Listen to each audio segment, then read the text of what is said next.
Bueno, otro punto en el mapa para abordar es el del edicto de expulsión del año 1290 que firmó el rey Eduardo I de Inglaterra y expulsaba a los judíos de su territorio.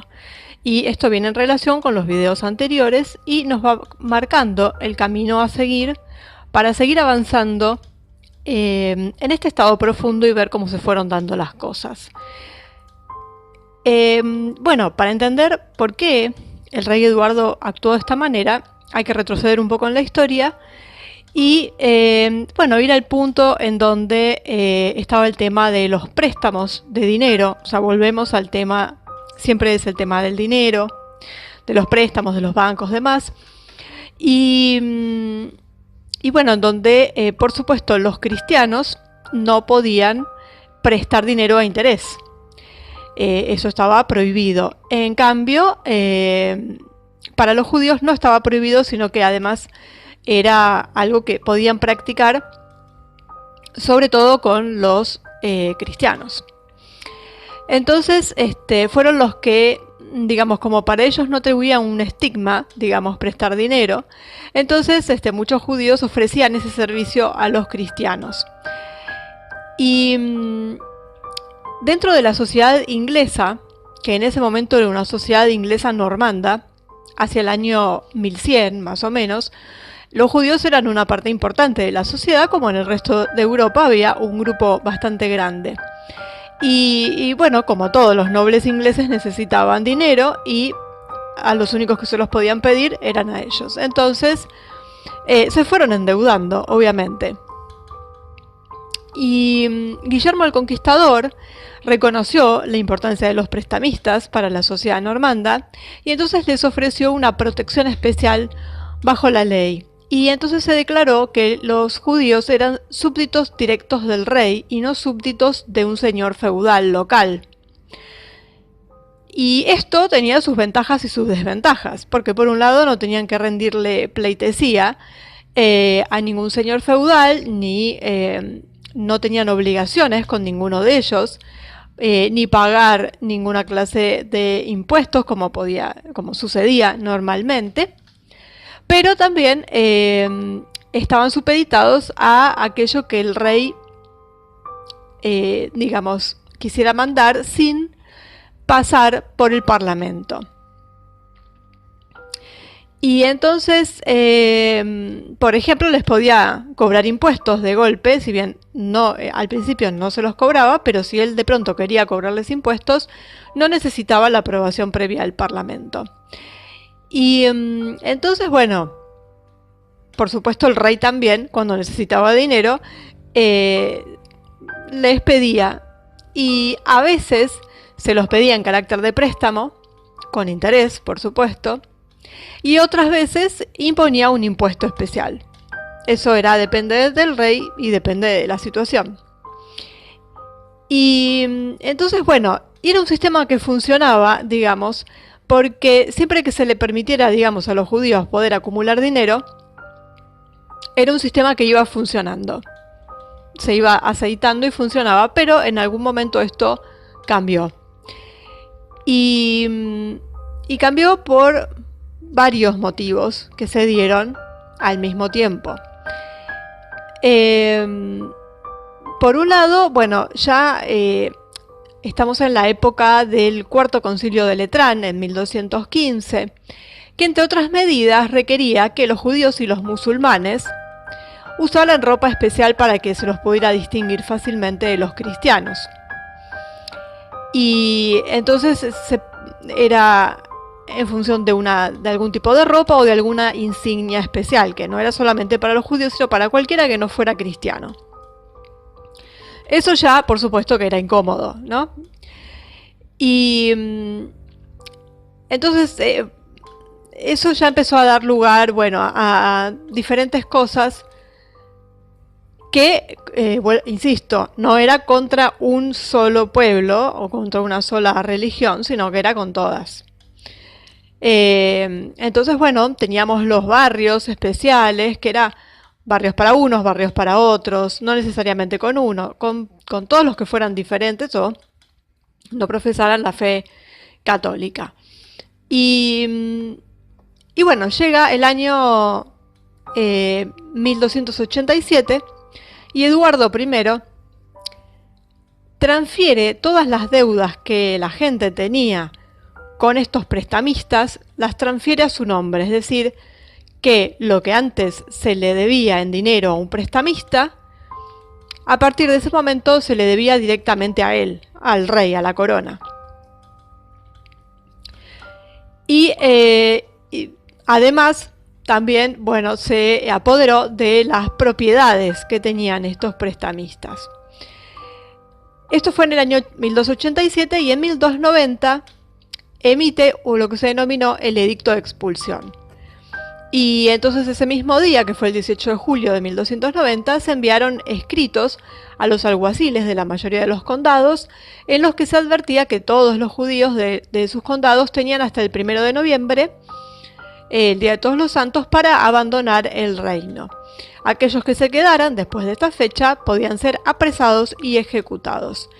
Y además, bueno, se impuso un impuesto especial sobre ellos, que regía, bueno, mientras estuvieran en territorio inglés.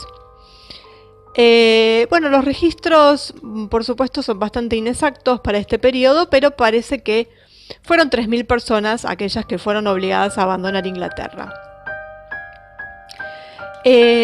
Lo curioso de esto, bueno, después, cuando llega al poder, unos 350 años después, Oliver Cromwell deja sin efecto este edicto y los vuelve a llamar a cambio de oro, por supuesto. O sea, tenían que venir y traer el oro que tenían. Entonces así es como volvieron a territorio inglés. Lo curioso es que nunca fue derogado ese edicto, en realidad. Él lo dejó sin efecto, es decir, los volvió a llamar, pero al día de hoy, en realidad, eso está sin derogar. Así que, si bien, por supuesto, nadie va a hacer uso de él, calculo yo, pero lo hacen notar y a veces aparecen en algunas publicaciones que eso está pendiente, ¿no? Porque no se derogó. Pero, digamos, los motivos de este edicto, por supuesto, las enormes deudas que ya se habían acumulado, no solo para el rey, sino para muchos. El poder que eso implicaba en manos de los prestamistas, como siempre, ¿no? Como después pasaría con los templarios y demás, es decir, al tener deudores de cierta envergadura, también eso creaba un cierto poder.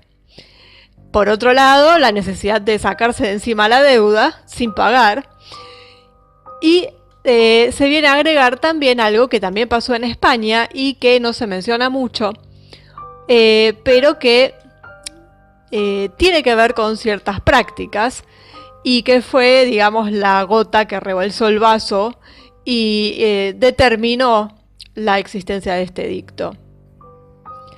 Y bueno, que fue para que esa fecha hubo una orden para el encarcelamiento de un ciudadano judío llamado Isaac de Poulet en Inglaterra, en Oxford más precisamente, por el asesinato y recolección de sangre de un niño cristiano. Y fue justo un mes después de esto que el rey emite este decreto de expulsión. Y tenemos el tema del asesinato ritual de niños, que se ve en España cuando fue también la expulsión que hicieron los reyes católicos bastante después que el rey Eduardo de Inglaterra, pero que en ese caso tuvo que ver con el Santo Niño de la Guardia de Toledo. Y acá estamos ante lo mismo. Entonces, eso fue lo que terminó de desencadenar este tema, ¿no? Si bien tenemos conflictos de intereses, conflictos económicos, de un lado y del otro, es decir, mucho poder acumulado por un lado, la necesidad de no pagar por el otro, pero también, bueno, existían, digamos, Muchos dicen que que forman parte como de un folclore, pero también hay bastantes documentos al respecto, documentos legales de procesos legales en diferentes países. En este caso estamos hablando de Inglaterra, pero sabemos que sucedió en otros. El caso para nosotros más conocido es el del Santo Niño de la Guardia, y, y que fue calcado, fue exactamente igual. Después de esto vino la expulsión. Y bueno, en este caso fue este señor de nombre Isaac de Poulet, que, digamos, lo capturaron, y tiene que ver con los rituales. Siempre es un niño, siempre es cerca de la Pascua, exactamente igual de lo que pasó en España. Así que,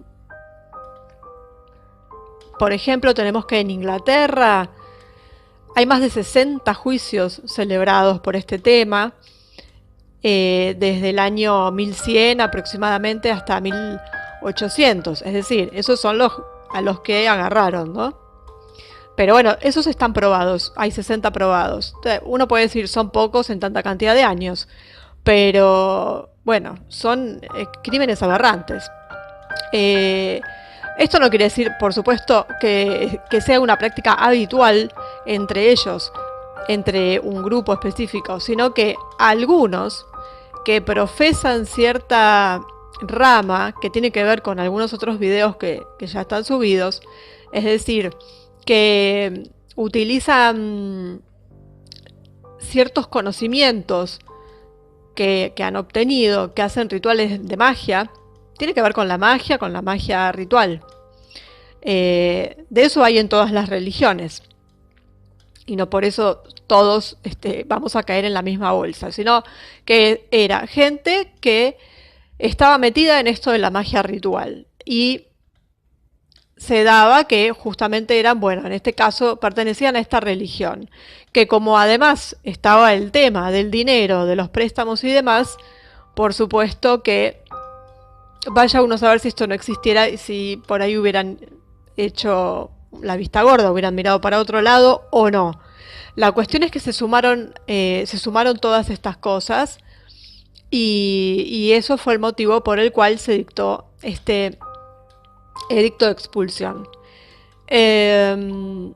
Pero bueno, lamentablemente siempre se lo niega, ¿no? Es lo que uno más encuentra es que estas cosas se dicen que no son reales. Pero bueno, están los juicios. Aún nos pueden decir que los juicios son inventados, o que no son reales, o que fueron hechos en una época en donde había persecuciones. Bueno, tendríamos que pensar eso pues, hay juicios contra un montón de personas por un montón de causas. También por juicios rituales. Por hacer rituales, digamos, ¿no? Las famosas brujas que han quemado en la Inquisición, de las cuales podemos decir de muchas que eran absolutamente inocentes. Inocentes en el siguiente sentido. No hacían magia negra. Seguramente eran magas blancas. Es decir, utilizaban hierbas, hacían pedidos, ese tipo de cosas, que no era algo precisamente satanista. Pero obviamente para la iglesia eso ya era motivo suficiente, más allá de intereses, como en este mismo caso, que también llevará a marcar a ciertas personas, como pasó siempre con distintas cosas, ¿no? Que cuando hay algún caos, cuando hay algún revuelo y alguien puede marcar a alguien que es su enemigo, obviamente lo va a tildar de tal o cual cosa, y si eso sirve, también, bueno, se va a utilizar. Pudo haber pasado muchas veces también con esto, con lo que estamos mencionando. Pero la realidad también es que cuando se menciona mucho algo es porque existe, quizás en menor medida de lo que nos cuentan, pero hay una base. Porque el hecho, por ejemplo, de quemar brujas en la hoguera, es porque había gente que hacía magia negra. Aunque no sean las que hayan matado precisamente, porque también eso es lo que se da, que muchas veces aquellas que sí lo hacen se salvan, es decir, nadie los toca, no son enjuiciados, nada, y sin embargo son castigados aquellos que no tienen nada que ver con el asunto, que la mayoría de las veces suele ser así. Los cabecillas de las grandes insurgencias, los terroristas, bueno, todo ese tipo de cosas sabemos que nunca son castigados aquellos que, el famoso cabeza de turco. Bueno, quizás en este caso haya sido igual, quizás este señor Isaac de Poulet no hizo nada y bueno, lo enjuiciaron y lo ejecutaron siendo inocente. Pero lo cierto es que existía esta práctica. Que él la haya hecho o no, no lo sabemos. Pero la práctica estaba y fue una de las causas del famoso edicto. Además de las deudas contraídas por el rey, los nobles y muchos. Y el poder que estaban tomando estos prestamistas justamente por tener a estos deudores y por además tener ciertos beneficios al no ser vasallos de señores feudales, sino vasallos directos del rey. Entonces, bueno, una simple mención a esto que está en el mapa para seguir avanzando, para entender, porque está muy relacionado con muchos otros puntos del mapa y con la actualidad, en todos sus aspectos, en el económico, en el religioso, en el todo. Y bueno, también muy relacionado al video anterior porque estamos hablando de rituales mágicos ocultos. Y bueno, así que es un punto más para seguir avanzando.